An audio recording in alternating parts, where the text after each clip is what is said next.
Ayan guys, ang mga bago kong mga sabit sa aking chichirya. Ayan, ito guys ang bago kong storage.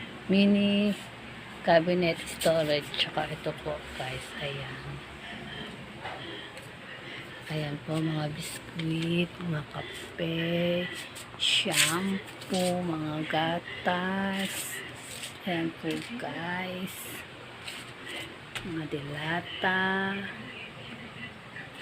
Ayan guys, noodle. Dilata, mga noodles. Itlog, sibuyas. Ayan po guys, mga condiments. Ayan po guys. Ayan, gamit sa pangliko.